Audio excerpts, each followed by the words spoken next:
సమస్య ఏదైనా విషయం ఎలాంటిదైనా తెరలు పొరలు లేకుండా ఉన్నది ఉన్నట్టుగా point to point to the point analysis తో మీ ముందుకొచ్చాను నేను ఈశ్వర్.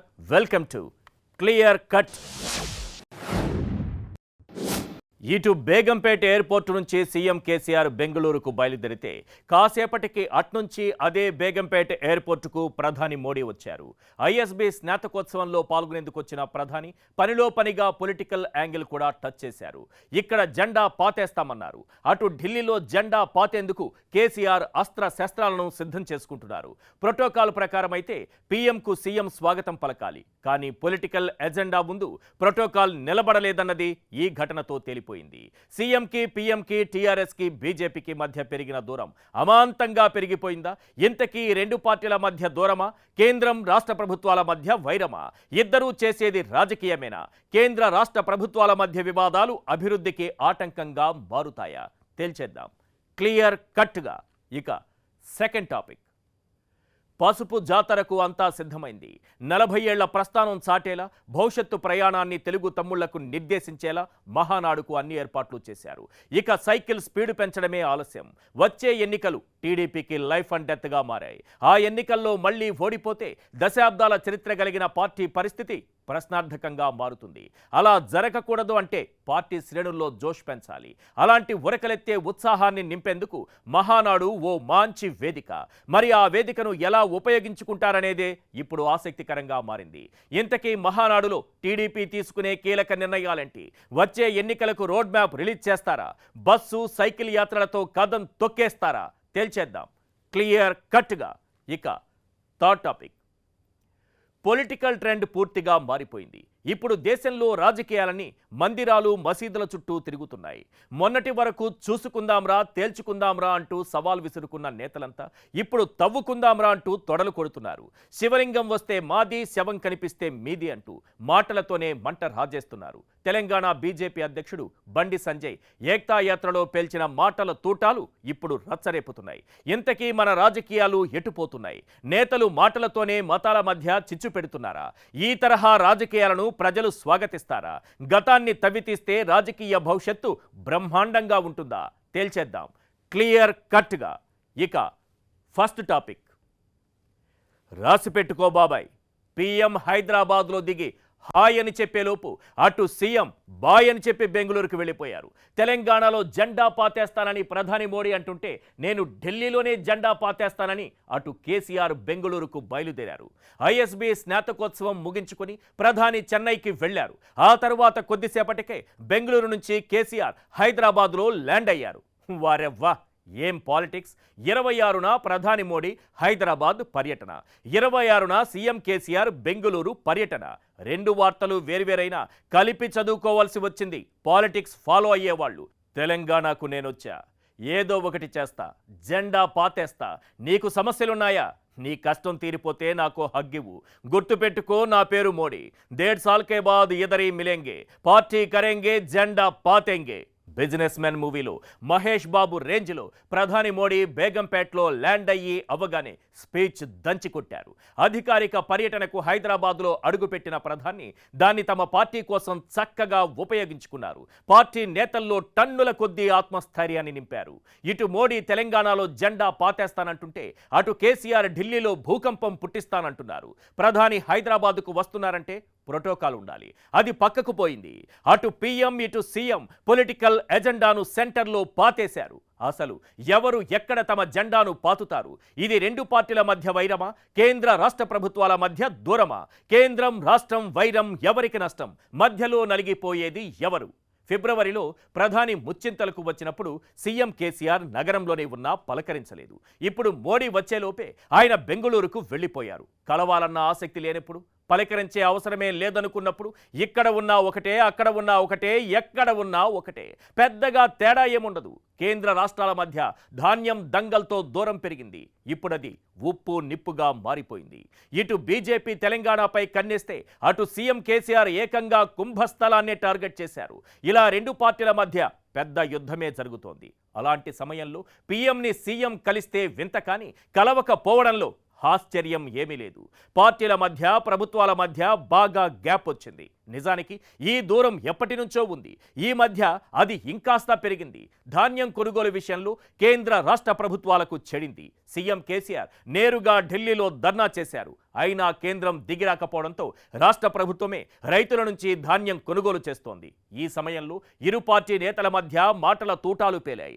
అదే టైంలో ముచ్చింతల్లో సమతామూర్తి విగ్రహావిష్కరణకు మోడీ రావడం, సీఎం మొహం చాటేయడం జరిగింది. అంతేకాదు ఆ కార్యక్రమానికి సీఎం రావద్దంటూ పీఎంఓ నుంచి తమకు సందేశం వచ్చిందని మంత్రి కేటీఆర్ అనడం అప్పట్లో సంచలనంగా మారింది. దీన్ని బీజేపీ నేతలు ఖండించారు. అప్పటి నుంచి సీఎం కేసీఆర్ ప్రధానిని కలిసేందుకు ఏమాత్రం ఆసక్తి చూపించడం లేదు. ఇప్పుడు అదే సీన్ మరోసారి రిపీట్ అయింది. ప్రధాని హైదరాబాద్లో అడుగు పెడితే అంతకు ముందే సీఎం బెంగళూరుకు వెళ్లిపోయారు. ఇక్కడ సీఎం కేసీఆర్ను గద్దె దింపేందుకు ఢిల్లీ బీజేపీ పక్కా ప్లాన్లు సిద్ధం చేస్తుంటే అటు ఢిల్లీలో భూకంపం పుట్టిస్తానని కేసీఆర్ చెబుతున్నారు. కేంద్ర రాష్ట్ర ప్రభుత్వాల మధ్య దూరం పెరిగిన తరుణంలో కొన్ని ప్రశ్నలు వినిపిస్తున్నాయి. అవేంటో ఒక్కసారి మనం స్క్రీన్ పైన చూద్దాం. తెలంగాణలో బీజేపీ జెండా పాతేస్తుందా?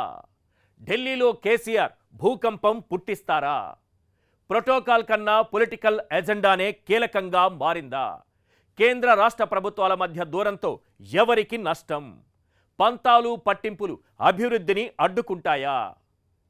పీఎం సీఎం మధ్య పోరు ఉధృతమవుతున్న తరుణంలో వినిపిస్తున్నటువంటి ప్రశ్నలివే. నిజానికి ప్రధాని మోడీ హైదరాబాద్కు వచ్చింది రాజకీయ కార్యక్రమం కోసం కాదు, ఐఎస్బీ స్నాతకోత్సవంలో పాల్గొనడానికి. ఇందులో రాజకీయాలకు తావులేదు. కానీ ఊరకరారు అన్నట్లుగా ప్రధాని తనకు లభించిన ఓ 15 నిమిషాల సమయాన్ని పార్టీ కోసం చక్కగా వాడేసుకున్నారు. పొలిటికల్ ప్రసంగంతో సెగ పుట్టించారు. బేగంపేటలోనే బస్తీ మే సవాలంటూ హీట్ పెంచేశారు. స్వామి కార్యంతో పాటు స్వకార్యం కూడా పూర్తి చేశారు. బీజేపీ కార్యకర్తలపై దాడుల అంశాన్ని ప్రస్తావించారు. కుటుంబ పాలన చేసేవారు దేశద్రోహులంటూ డైరెక్ట్ అటాక్ చేశారు. చివరకు తెలంగాణలో జెండా పాతడం ఖాయమంటూ తేల్చేశారు. అసలు మోడీ ఏమన్నారో ఆయన మాటల్లోనే ఒక్కసారి విందాం. यही हैदराबाद, यही तेलंगाना, हम नया इतिहास बना करके तेलंगाना में झंडा गाड़ने वाला है। साथियों, मैं आपके परिश्रम की जितनी तारीफ करूं उतनी कम है। मैं आपके जज्बे की जितनी तारीफ करूं उतनी कम है। लेकिन मुझे पूरा विश्वास है, ना आप झुकने वाले हैं, ना आप थकने वाले हैं, आप जूझने वाले भी हैं, जीतने वाले भी हैं। తెలంగాణలో మార్పు తెస్తానని ప్రధాని మోడీ అంటుంటే దేశంలో మార్పు తెస్తానని కేసీఆర్ అంటున్నారు. జేడీఎస్ అధినేత దేవేగౌడతో కుమారస్వామితో దేశ రాజకీయాలపైన కొత్త ఫ్రంట్ ఏర్పాటుపైన చర్చించిన కేసీఆర్ 2-3 నెలల్లో సంచలన వార్తలు వింటారంటూ పాలిటిక్స్లో క్యూరియాసిటీని క్రియేట్ చేశారు. బెంగళూరులో కేసీఆర్ ఏం మాట్లాడారో ఒక్కసారి మనం స్క్రీన్పై చూద్దాం. कि भारत बदले, ज़रूर बदले और ज़रूर बदलेगा. And this time I assure you there is going to be a change at the national level. None can stop it, none can stop it.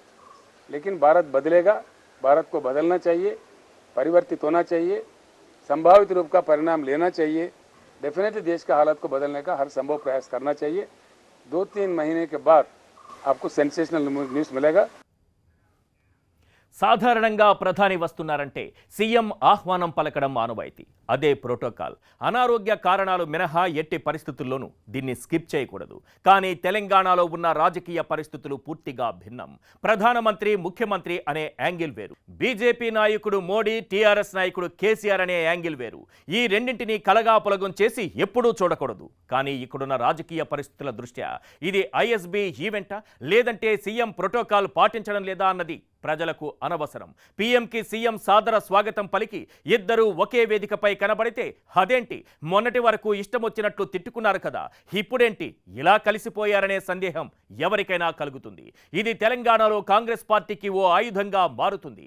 అందుకే ప్రోటోకాల్ పాటించలేదన్న విమర్శలతో జరిగే నష్టం కన్నా ఇద్దరూ ఒకే వేదికపై కనిపిస్తే జరిగే నష్టమే ఎక్కువ. అయినా దీన్ని అంత సీరియస్గా టీఆర్ఎస్ తీసుకోవడం లేదు. జాతీయ రాజకీయాల్లో చక్రం తిప్పడంపైనే కేసీఆర్ దృష్టి పెట్టారు. ఎవరెక్కడ జెండా పాతుతారో చూద్దామన్నట్లుగా ఉన్నారు. రాజకీయాల్లో శాశ్వత శత్రువులు శాశ్వత మిత్రులు ఉండరు. రాజకీయ పార్టీల మధ్య దూరం కామనే. కానీ కేంద్ర రాష్ట్ర ప్రభుత్వాల మధ్య దూరం పెరిగింది, వైరం పెరిగింది. ఇది మంచి పరిణామం కాదు. కేంద్ర రాష్ట్ర ప్రభుత్వాల మధ్య యుద్ధం అభివృద్ధికి పెద్ద ఆటంకంగా మారుతుంది. ఢిల్లీ గల్లీ మధ్య సన్నిహిత సంబంధాలు ఉంటేనే మేలు జరుగుతుంది. ఇప్పటికే తెలంగాణకు కేంద్రం నుంచి అప్పులు పుట్టడం లేదు. ఇదే కొనసాగితే భవిష్యత్తులో మరిన్ని ఇబ్బందులు తప్పవు. ఈ తరహా యుద్ధాన్ని వెంటనే ఆపాలి. లేకపోతే నాయకుల మధ్య జరిగే ఆధిపత్య పోరులో ప్రజలు నలిగిపోతారు. నిజం చెప్పాలంటే యుద్ధం మొదలుపెట్టేది సైనికులు కాదు, రాజకీయ నాయకులు. సైనికులు చేసే యుద్ధం దేశాన్ని రక్షిస్తుంది. కేంద్ర రాష్ట్ర ప్రభుత్వాల మధ్య యుద్ధం అభివృద్ధిని అడ్డుకుంటుంది. ఇది మాత్రం క్లియర్ కట్. క్లియర్ కట్లో సెకండ్ టాపిక్ చూద్దాం. తెలుగుదేశం అంటే కేవలం ఒక రాజకీయ పార్టీ మాత్రమే కాదు, అదో చరిత్ర. రాజకీయాల్లో అదో సంచలనం. తెలుగువారి గౌరవాన్ని ఢిల్లీలో తాకట్టు పెట్టే రోజుల్లో ఓ ఆత్మగౌరవ జెండా ధిక్కార స్వరంతో రెపరెపలాడింది. ఢిల్లీ పెత్తనాన్ని ఎదిరించి నిలబడింది.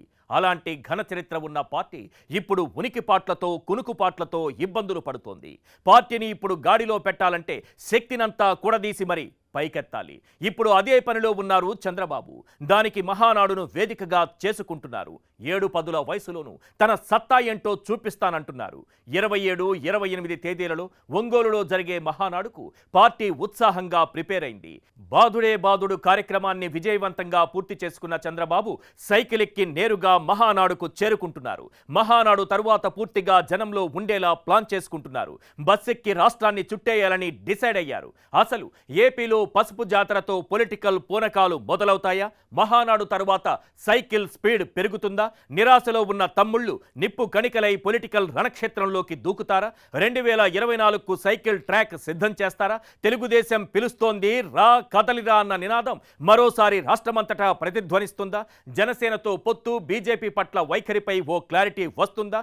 ఈ మహానాడు అధికారానికి మార్గనిర్దేశనం చేస్తుందా? కొన్ని యుద్ధాలను వెతుక్కుంటూ ఆయుధాలు వస్తాయేమో కానీ అన్ని యుద్ధాలకు అలా రావు. కొన్ని యుద్ధాలకు మనమే ఆయుధాలను తయారు చేసుకోవాలి. లేదంటే మనమే ఓ ఆయుధంగా మారి కథన రంగంలోకి దిగాలి. ఇప్పుడు తెలుగుదేశం పార్టీ చేయాల్సింది కూడా అదే. చంద్రబాబు చేస్తున్నది కూడా అదే. వచ్చే ఎన్నికల్లో చావో రేవో తేల్చుకోవాలంటే ఇప్పట్నుంచే దానికి సిద్ధం కావాలి. మహానాడును ఓ లైఫ్ లైన్గా మార్చుకోవాలి. నిస్తేజంలో ఉన్న తెలుగు తమ్ముళ్లలో సరికొత్త ఉత్సాహాన్ని నింపాలి. సైకిల్కి వేగాన్ని పెంచాలి. సీనియర్లను గ్రౌండ్లోకి పంపాలి. యువరక్తంతో పార్టీని నింపాలి. వారికి లక్ష్యాలు నిర్దేశించాలి. వీటన్నింటిపై ఇప్పటికే చంద్రబాబు ఫోకస్ పెట్టారు. ఆయన ప్రతి అడుగు చెబుతోంది కూడా అదే.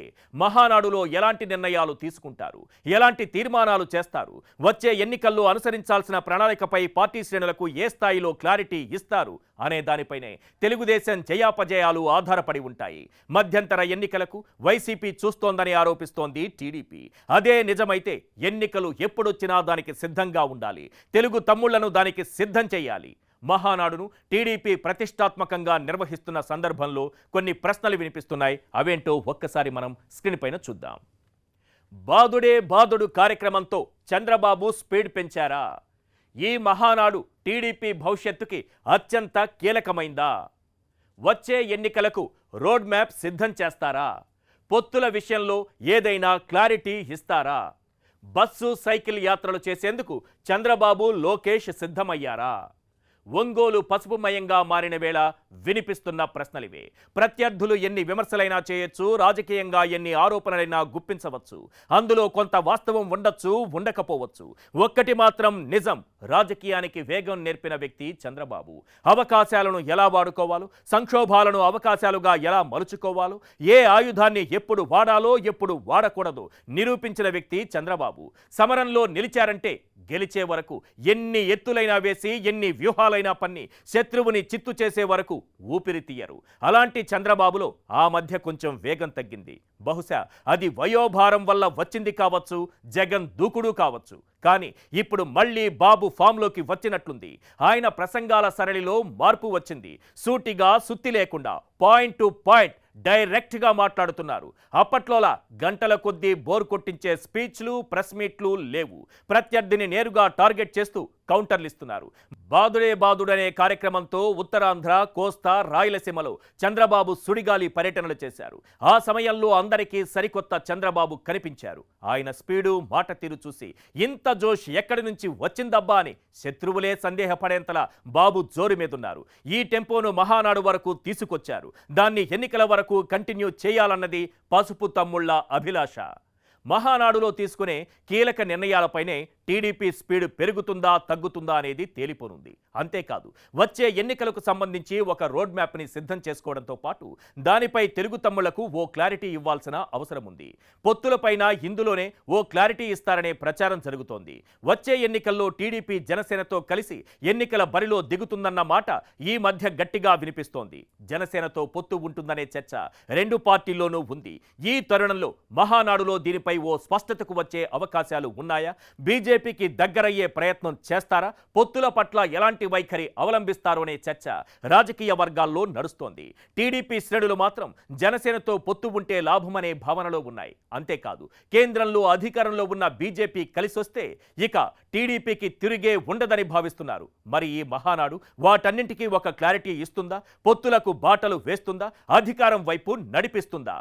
బాదుడే బాదుడు కార్యక్రమంతో మొదలైన ఊపుని మహానాడుతో మెయింటైన్ చేస్తూ బస్సు, సైకిల్ యాత్రలతో పీక్స్కి తీసుకెళ్లడమే టీడీపీ టార్గెట్గా కనిపిస్తోంది. ఎన్నికలకు ముందు చంద్రబాబు బస్సు యాత్ర, లోకేష్ సైకిల్ యాత్ర చేస్తారన్న ప్రచారం జరుగుతోంది. మహానాడులో దీనిపై కూడా ఓ క్లారిటీ ఇచ్చే అవకాశం ఉంది.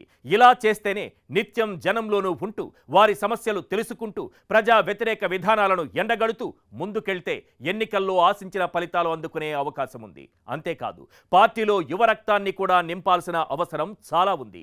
గత ఎన్నికల్లో ఏపీలోని 17 లక్షల మంది యువత దాదాపు 80% ఓట్లు వైసీపీకి వేశారు. రానున్న ఎన్నికల్లో కొత్తగా నమోదయ్యే యువ ఓటర్లను తమ వైపు తిప్పుకునేలా టీడీపీ పక్కా ప్రణాళికలు సిద్ధం చేసుకోవాలి. ఇప్పటికే పార్టీలో 40% యువతకు టికెట్లు కేటాయిస్తానని చంద్రబాబు ప్రకటించారు. ఆ మాట మీద నిలబడాలి. ఓ రాష్ట్రంలో మహిళల ఓట్ బ్యాంక్ ఎంత కీలకమో దేశ భవిష్యత్తును నిర్ణయించే యూత్ ఓటర్లు కూడా అంతే కీలకం. ఆ విషయాన్ని టీడీపీ గుర్తుంచుకోవాలి. ఈ సమయంలో చంద్రబాబు తెలుసుకోవాల్సింది ఒక్కటే, రాష్ట్రం విడిపోయి ఏళ్లకు ఏళ్లు గడుస్తున్నా ఆయన ఇంకా హైదరాబాద్లోనే కూర్చుంటానంటే కుదరదు. అమరావతికి మకాం మార్చాలి. కుప్పంలో ఇల్లు కట్టుకుంటున్నా కేర్ ఆఫ్ అమరావతి ఉండాలి. ఇటు ప్రజలకు అటు పార్టీ కార్యకర్తలకు ఎప్పుడూ అందుబాటులో ఉండాలి. ఒక్క విషయం గుర్తుంచుకోవాలి, ఒక టీచర్ స్కూల్కి అందుబాటులో ఉండాలి, ఒక డాక్టర్ ఆసుపత్రికి అందుబాటులో ఉండాలి, ఒక పోలీస్ ప్రజలకు అందుబాటులో ఉండాలి, ఒక రాజకీయ నాయకుడు ఎప్పుడూ జనం మధ్యే ఉండాలి. అందుకోసం చంద్రబాబు ఆధార్ కార్డులో పర్మనెంట్ అడ్రస్ మార్చుకోవాలి. అప్పుడే పసుపు జెండా రెపరెపలాడుతుంది. పసుపు కండువా తమ్ముళ్ల భుజాలపై గర్వంగా కూర్చుంటుంది. పార్టీకి జవసత్వాలు నిండుతుంది. టీడీపీ పూర్వ వైభవం సాధిస్తుంది. వచ్చే ఎన్నికల్లో మళ్లీ పీఠాన్ని అందుకుంటుంది. పసుపు జాతర సాక్షిగా తమ్ముళ్లు కోరుకుంటోంది ఇదే అన్నది మాత్రం క్లియర్ కట్. క్లియర్ కట్లో థర్డ్ టాపిక్ చూద్దాం. తవ్వుకుందాం రా. ఇదేం సినిమా టైటిల్ కాదు గురు, పొలిటికల్ మైండ్ సెట్. మసీదులను తవ్వి శివలింగం వస్తే మాది, శవం వస్తే మీది అంటోంది బీజేపీ. ఒక్క ముక్కలో చెప్పాలంటే గతాన్ని తవ్వి రాజకీయ భవిష్యత్తు నిర్మించుకోవాలనుకుంటోంది. ఆ మధ్య బాబ్రీ మసీదులో రాముడు, ఆ తర్వాత జ్ఞానవాపి మసీదులో శివుడు, ఇప్పుడు మధుర షాహీ ఈద్గా మసీదులో కృష్ణుడు. ఇలా మన దేశ రాజకీయాలన్నీ మందిరాలు, మసీదుల చుట్టూ ప్రదక్షిణం చేస్తున్నాయి. ఇలా చెప్పుకుంటూ పోతే ప్రపంచ వింతల్లో ఒకటైన తాజ్మహల్, ప్రపంచ వారసత్వ కట్టడంగా గుర్తింపు పొందిన కుతుబ్ మినార్ కూడా ఈ వివాదంలో చిక్కుకున్నాయి. ఇవన్నీ ఒకప్పుడు హిందూ దేవాలయాలేనన్న వాదనను బీజేపీ వినిపిస్తోంది. తెలంగాణలోనూ ఇదే తరహా రాజకీయాన్ని బండి సంజయ్ ఫాలో అవుతున్నారు. ఏక్తా యాత్రలో ఆయన పేల్చిన మాటల తూటాలు తవ్వకాల వైపు దూసుకుపోతున్నాయి. మసీదులు తవ్వి తీస్తాం, మైనారిటీ రిజర్వేషన్లు రద్దు చేస్తామంటూ మంట పుట్టిస్తున్నారు. అసలు తెలంగాణలో బీజేపీ వ్యూహమేంటి? శివం శవం వచ్చే ఎన్నికల్లో బీజేపీ ఎజెండా ఇదేనా? ఇలాంటి నినాదాలతో ఎన్నికల్లో గెలవడం సాధ్యమేనా? తవ్వుకుంటూ పోతే మిగిలేది శూన్యం. అసలు గతాన్ని తవ్వుకుంటూ పోతే భవిష్యత్తు ఏమీ ఉండదు. చరిత్ర చెబుతున్న సత్యం ఇది. ఇప్పుడు ఓ మసీదును తవ్వితే దాని కింద ఓ శివలింగమో లేదంటే రాముడి విగ్రహమో కృష్ణుడి విగ్రహమో దొరకచ్చు. ఇంకాస్త తవ్వితే అంతకు ముందు చరిత్ర బయటపడచ్చు. అలా తవ్వుకుంటూ పోతే హరప్పా, మొహంజాదారో నాగరికతలు కూడా బయటపడే అవకాశం ఉంటుంది. ఇలా తవ్వకాలు జరిపి గత చరిత్రను వెలికితీసే పని పురావస్తు శాస్త్రవేత్తలది, రాజకీయ నాయకులది కాదు. రాజకీయ నాయకుల పని దేశ భవిష్యత్తుకు పునాదులు వేయడం. కానీ ఇప్పుడు తవ్వుకుందాం రా అంటూ తొడలు కొట్టే పరిస్థితి ఎందుకొచ్చింది? ఇలాంటి రాజకీయాలు భవిష్యత్తుకు మంచిదా? మసీదులు మందిరాల చుట్టూ దేశ రాజకీయాలు తిరుగుతున్న తరుణంలో కొన్ని ప్రశ్నలు వినిపిస్తున్నాయి. అవేంటో ఒక్కసారి మనం స్క్రీన్ పైన చూద్దాం. దేశంలో మసీదుల చుట్టూ రాజకీయాలు తిరుగుతున్నాయా? గతాన్ని తవ్వుకుంటూ పోతే చివరికి మిగిలేది ఏంటి? ఏక్తా యాత్రలో బీజేపీ తమ ఎజెండాను బయటపెట్టిందా? వచ్చే ఎన్నికలకు రూట్ మ్యాప్ రెడీ అయిందా? దశాబ్దాల పాటు నడిచిన బాబ్రీ మసీదు విషయంలో బీజేపీ గెలిచింది. ఇప్పుడు ఇదే తరహా వివాదాలు ఒక్కొక్కటిగా బయటకొస్తున్నాయి. మొదట వారణాసిలోని జ్ఞానవాపి మసీదు వార్తల్లోకెక్కింది. హిందూ ఆలయాన్ని కూల్చేసి మసీదు నిర్మించారని ఒకరు, దేశంలో ప్రముఖ మసీదులపై కుట్ర చేస్తున్నారని మరొకరు. ఇలా మాటల మంటల నడుమ రచ్చ పీక్స్కి చేరుకుంది. అదే సమయంలో కోర్టు ఆదేశాలతో మసీదులో వీడియో సర్వే చేయడంతో శివలింగం లాంటి నిర్మాణం బయటపడింది. చివరకు ఈ కేసు ఫాస్ట్ ట్రాక్ కోర్టుకు చేరింది. అంతలోనే మరో వివాదం తెరపైకొచ్చింది. అదే మధురలోని షాహీ ఈద్గా మసీదు. ఇక్కడ నమాజు చేయడం ఆపాలని, మసీదును అక్కడి నుంచి తొలగించాలన్న డిమాండ్లు ఎప్పటి నుంచో ఉన్నాయి. మసీదు భూములపై హక్కులు ఎవరికి అన్న రచ్చ నడుస్తోంది. ఈ పంచాయతీ కూడా కోర్టుకు చేరింది. అంతేకాదు, ప్రపంచ వింతల్లో ఒకటైన తాజ్మహల్ కూడా ఈ రాజకీయానికి మినహాయింపు ఏమీ కాదు. తాజ్మహల్ ఒకప్పుడు తేజోమహల్ అని, అందులోని రహస్య గదుల్లో హిందూ దేవతల విగ్రహాలు ఉన్నాయని వాదనలు వినిపిస్తున్నాయి. ఆ రహస్య గదులు తెరవాలని డిమాండ్లు ఊపందుకున్నాయి. కథ కంచికి చేరినట్లే ఈ కథ కూడా కోర్టుకే చేరింది. ఇక చివరిగా ఈ వివాదంలోకి ప్రపంచ వారసత్వ కట్టడంగా గుర్తింపు పొందిన కుతుబ్ మినార్ కూడా చేరింది. కుతుబ్ మినార్ ఒక సూర్య గోపురమని, దాన్ని విక్రమాదిత్యుడనే రాజు నిర్మించాడని కొత్త వాదన తెరపైకి వచ్చింది. అంతేకాదు, కుతుబ్ మినార్ ముందు పలు ధార్మిక సంస్థలు ఆందోళనలు, నిరసనలు, భజనలతో హడావుడి చేశాయి. ఇక్కడితో దీనికి ఫుల్ స్టాప్ పడేలా లేదు. కర్ణాటకకు ఇలాంటి వివాదం పాకింది. మంగళూరు సమీపంలోని ఓ మసీదు ఒకనాటి దేవాలయమంటూ విశ్వ హిందూ పరిషత్ అక్కడ ప్రార్థనలు జరిపింది. దీంతో ఉద్రిక్త పరిస్థితులు ఏర్పడ్డాయి. ఇప్పుడు ఆ ప్రాంతం పోలీసుల పహారాలో ఉంది. ఆలస్యం చేయకుండా తెలంగాణ బీజేపీ ఈ అంశాన్ని అందిపుచ్చుకుంది. మసీదులను టార్గెట్ చేస్తూ ఏక్తా యాత్రలో తెలంగాణ బీజేపీ చీఫ్ బండి సంజయ్ చేసిన వ్యాఖ్యలు ఇప్పుడు మంటరేపుతున్నాయి. మసీదులు తవ్వండి, శివలింగం వస్తే మాకు, శవమైతే మీకు, అధికారంలోకి రాగానే మదర్సాలను తొలగిస్తాం, మైనారిటీ రిజర్వేషన్లు రద్దు చేస్తాం, కశ్మీర్ ఫైల్స్ తరహాలో రజాకారు ఫైల్స్ తీస్తాం. ఇలా సాగిపోయింది బండి సంజయ్ ప్రసంగం. అసలు ఆయనేమన్నారో ఆయన మాటల్లోనే ఒక్కసారి విందాం. నేను సవాల్ చేస్తున్నా, ఓవైసీకి సవాల్ చేస్తున్నా, కుహానా సెక్యులర్ వాళ్ళ నేను సవాల్ చేస్తున్నా. నా సవాలు మీకు దమ్ముంటే స్వీకరించండి. ఈ తెలంగాణ రాష్ట్రంలో మసీదులను తవ్వి చూస్తే ఆడ శవాలు వెళ్తే మీరు తీసుకోండి, శివం వెళ్తే మాకు అప్పగించండి. దీనికి కుహానా సెక్యులర్ వాళ్ళు సిద్ధమా? శవాలు వెళ్తే మీకు, శివం వెళ్తే మాకు. ఇక్కడ అందరూ ఓ విషయం గుర్తుంచుకోవాలి. 1991లో పివి నరసింహారావు హయాంలో ప్రార్థనా స్థలాల చట్టాన్ని తీసుకొచ్చారు. దాని ప్రకారం 1947 ఆగస్టు 15 నాటికి దేశంలో ఉన్న మసీదులు, దేవాలయాలు, ఇతర ప్రార్థనా స్థలాలు ఎలా ఉన్నాయో అలాగే ఉంచాలి. అయితే ఈ చట్టం చేయక ముందు నుంచే బాబ్రీ మసీదు వివాదం ఉండటంతో అది ఈ చట్ట పరిధిలోకి రాలేదు. ప్రార్థనా స్థలాల చట్టం ప్రకారం ఇప్పుడు కొత్తగా ఏ మసీదుని, మందిరాన్ని టచ్ చేసే అవకాశమే లేదు. అయినా సరే వివాదాలు చెలరేగుతూనే ఉన్నాయి. గతాన్ని తవ్వడం అనేది ఇప్పుడు ఓ పొలిటికల్ ఎజెండా. మసీదులు, మందిరాల చుట్టూ ప్రస్తుతం దేశ రాజకీయాలు తిరుగుతున్నాయి. అది తెలంగాణకు పాకింది. ఇవి మత విద్వేషాలు రెచ్చగొడతాయి, మనుషుల మధ్య దూరాన్ని పెంచుతాయి. వర్తమానంలో ఉంటూ గతాన్ని తవ్వుకోవడం అంటే అది బంగారు భవిష్యత్తును అడ్డుకోవడమే. అసలు భవిష్యత్ అనేదే లేకుండా చేయడమే. భవిష్యత్తును అంధకారంగా ఇవి మార్చేస్తాయి. అది జీవితమైన, రాజకీయ జీవితమైన ఒక్క విషయం గుర్తు పెట్టుకోవాలి. గతం గురించి ఆలోచించే వాడికి భవిష్యత్తు ఉండదు, భవిష్యత్తు గురించి ఆలోచించే వాడికి గతం గుర్తుకురాదు. భవిష్యత్తు బాగుండాలంటే వర్తమానాన్ని చక్కగా వాడుకోవాలి. ఇది మాత్రం క్లియర్ కట్.